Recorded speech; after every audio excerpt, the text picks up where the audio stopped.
On the night of his coronation, he ordered his 19 brothers, his own and his blood brothers, some of whom were 4 to 5 years old, to be killed.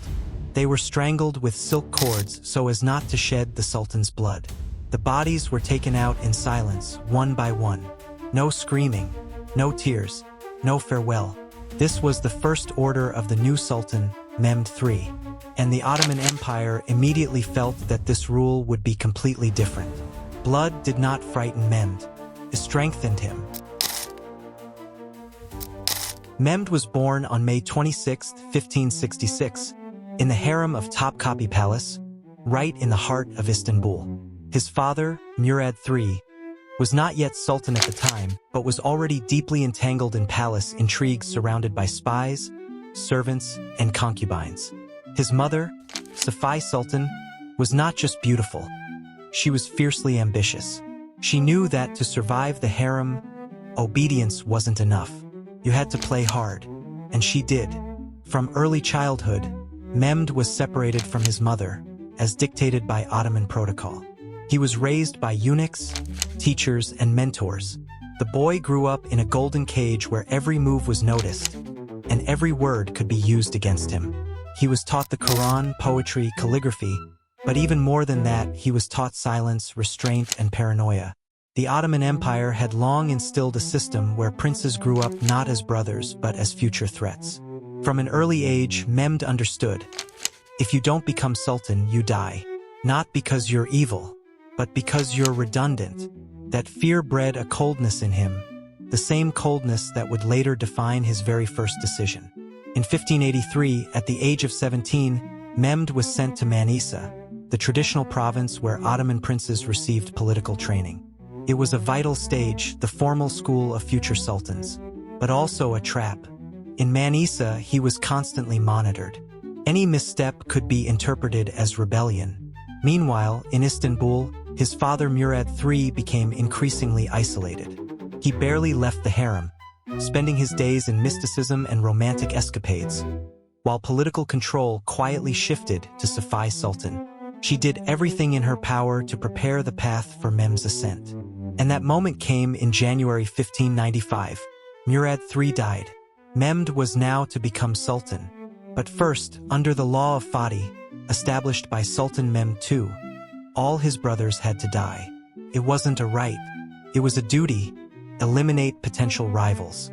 That night, Mehmed ordered the strangling of 19 boys. It remains one of the largest fratricidal executions in Ottoman history. What history remembers is not how he ruled, but how he began. After the mass fratricide, the palace fell into an eerie silence. The Ottoman elite feared their new sultan. He made no public speech, gave no address, made no appearances.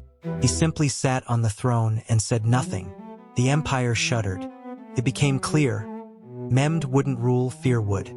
The real power lay with his mother, Safiye Sultan. She controlled the treasury, government appointments, even correspondence with European states. Ambassadors from Venice and Austria knew, if you wanted influence, you brought jewels not to the Sultan, but to his mother. Meanwhile, Mehmed drifted deeper into idleness, spending most of his time in the harem. Sometimes he didn't leave his chambers for weeks. In 1596, the Ottoman Empire entered into a major war with the Habsburgs. In Europe, Catholics against Muslims. In Istanbul, chaos. The treasury was empty. The army disorganized. The generals furious. The people demanded that the Sultan lead the campaign. Personally, without him, the army wouldn't obey. For the first time, Mehmed stepped out of his perfumed harem. Not out of valor, but under pressure. In July 1596, he led a campaign to Hungary. But instead of a leader, the army saw a pale, quiet man who flinched at loud voices and avoided eye contact. Despite this, the Ottomans won the Battle of Carysties, one of the most surprising victories in the war. But not thanks to Mehmed, in spite of him. The real commanders often ignored his orders, or acted entirely on their own. Mehmed had the fortune of being near capable generals. Upon returning to Istanbul, he was praised as a victor, but in reality, he vanished once more into the harem. The man who was supposed to lead an empire chose silk cushions and incense over statecraft. Meanwhile, the empire spiraled into chaos. Uprisings, corruption, financial collapse, all under the shadow of a sultan who believed in inaction as safety. After returning from war, Mehmed III disappeared again into the depths of the palace. But this time, it wasn't just retreat from politics. It was escape from reality. Isolated from the world, he became a fanatic obsessed with conspiracies, poisonings, and dark magic.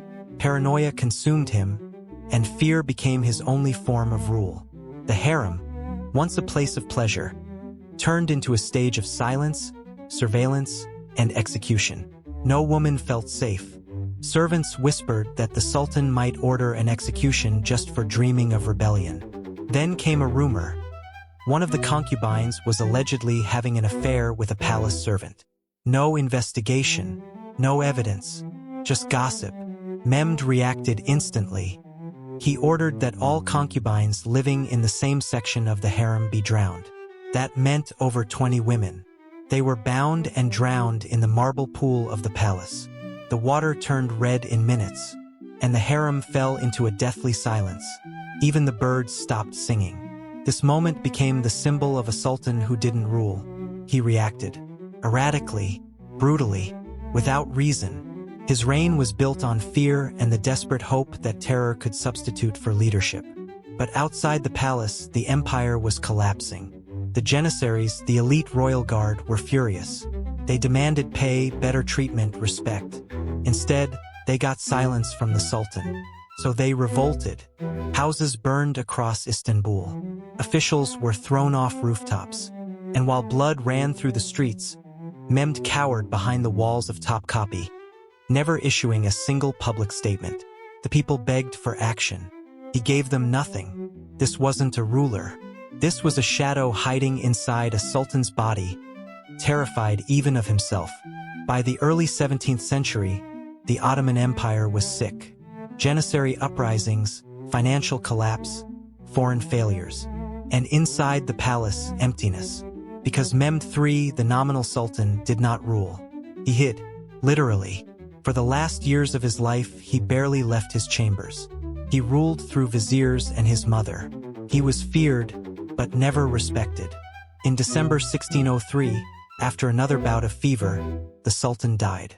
He was just 37. Cause of death, officially illness, but rumors swirled. Was he poisoned? Was it divine punishment? Or simply a heart consumed by fear? His death brought no mourning. There was no public grief, no legends, no epics, only cautious, sterile announcements. The sultan is gone, and the empire sighed, not in sorrow, but in relief.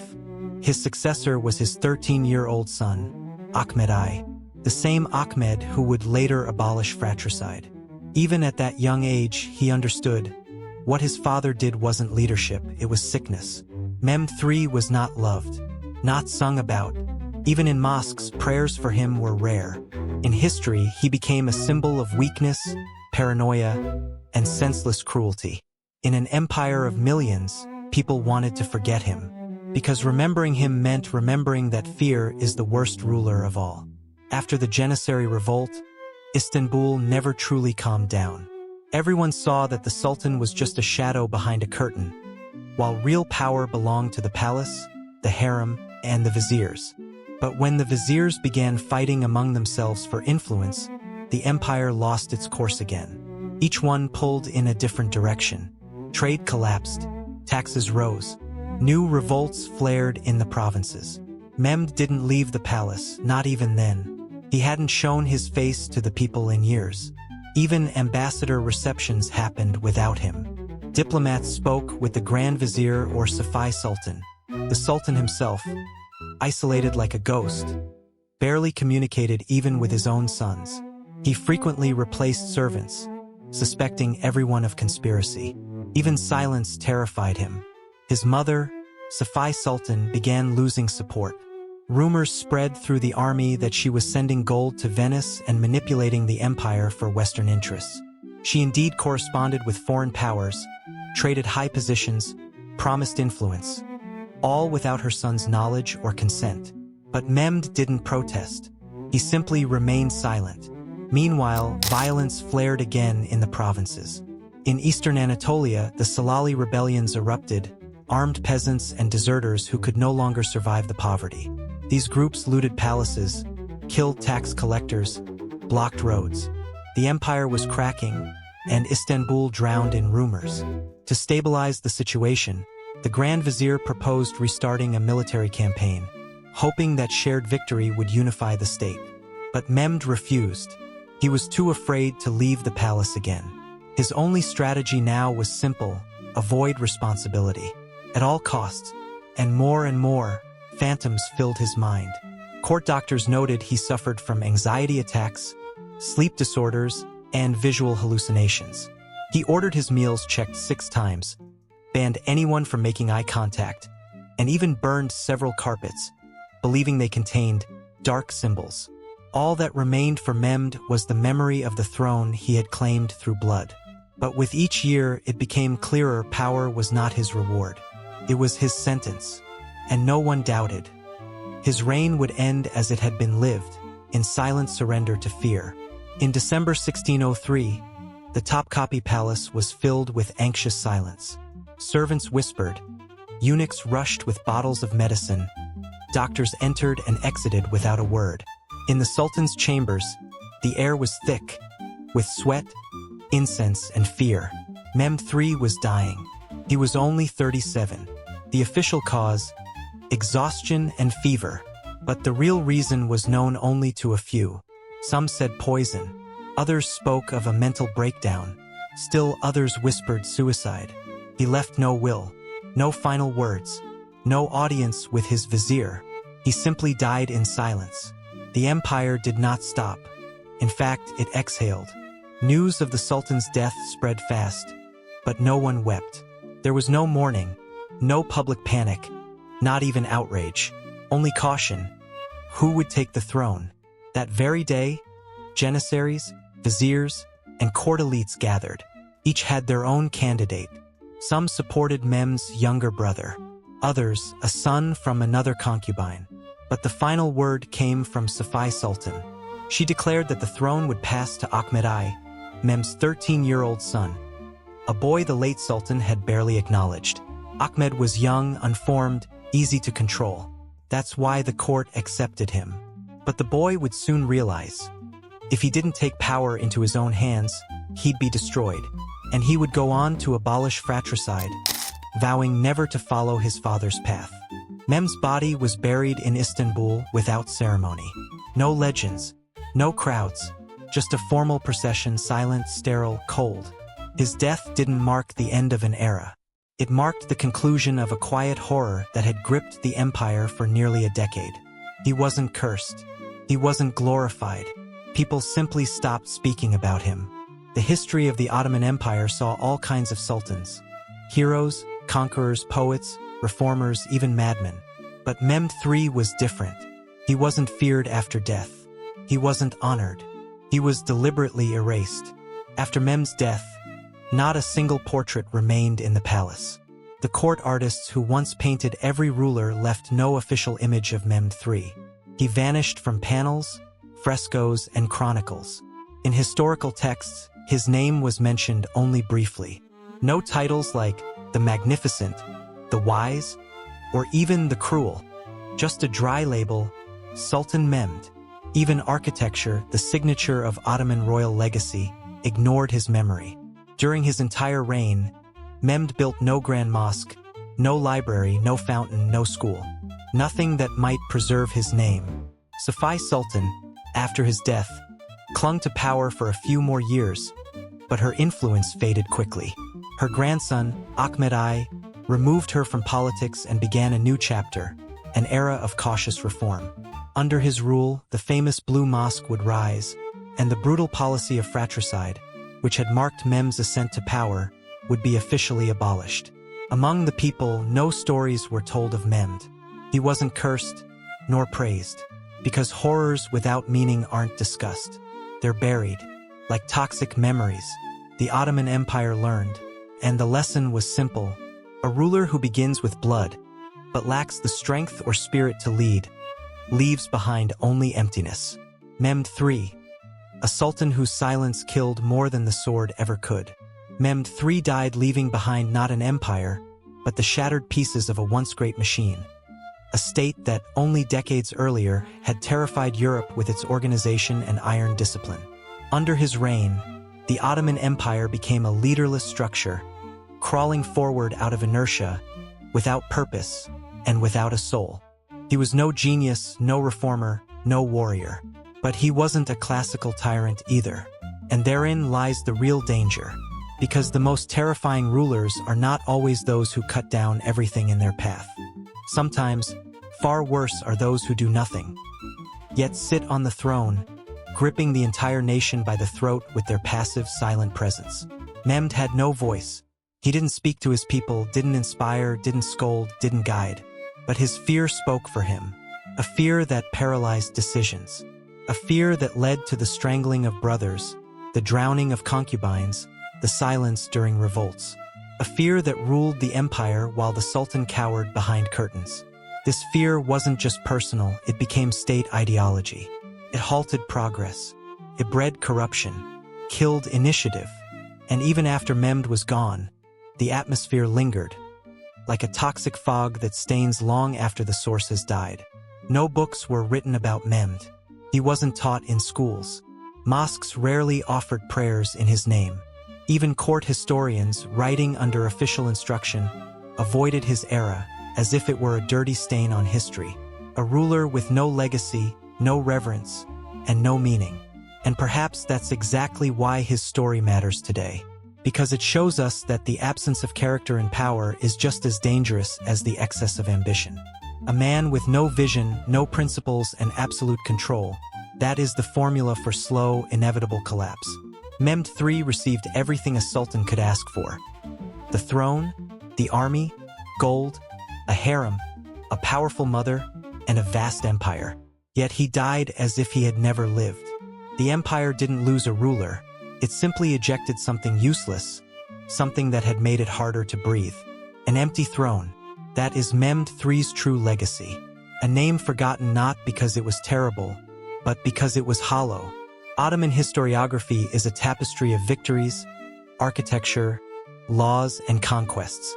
It's Suleiman the Magnificent, who built an empire and wrote poetry.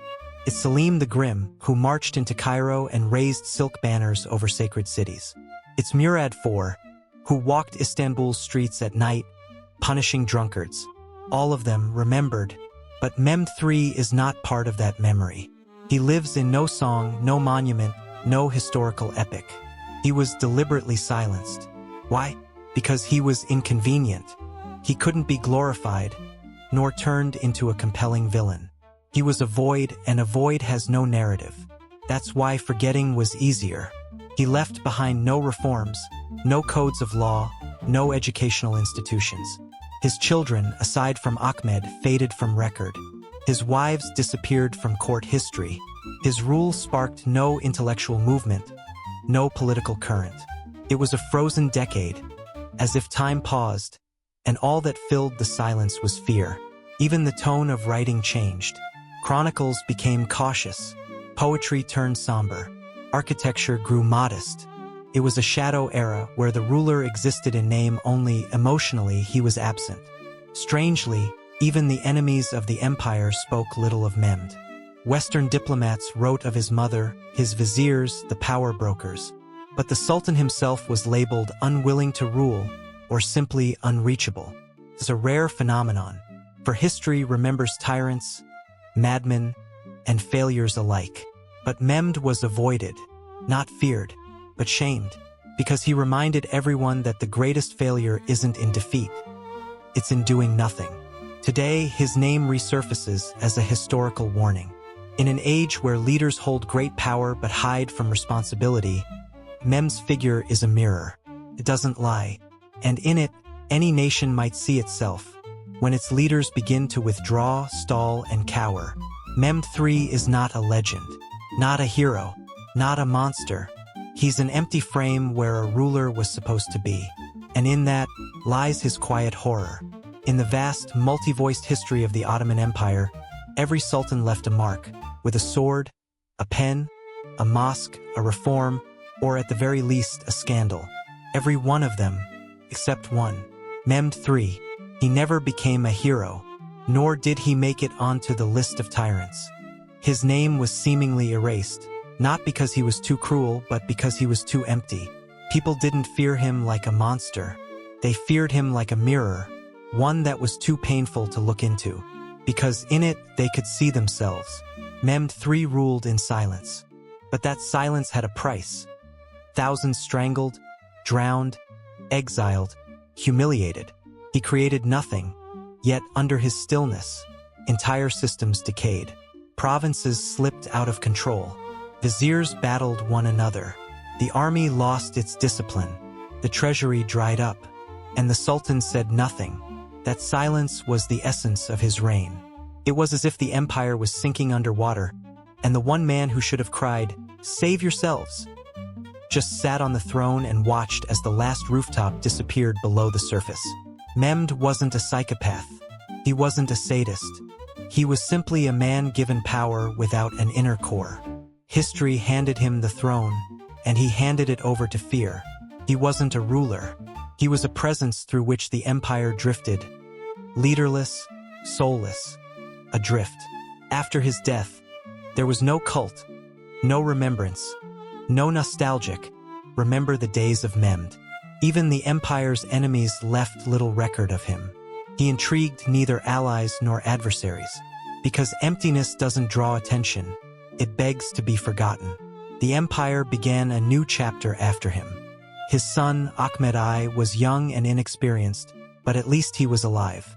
He wanted to rule, and that desire to act became the first thing to slowly pull the Ottomans out of the mire. History is the fairest judge. It is merciful to the bold even when they fail.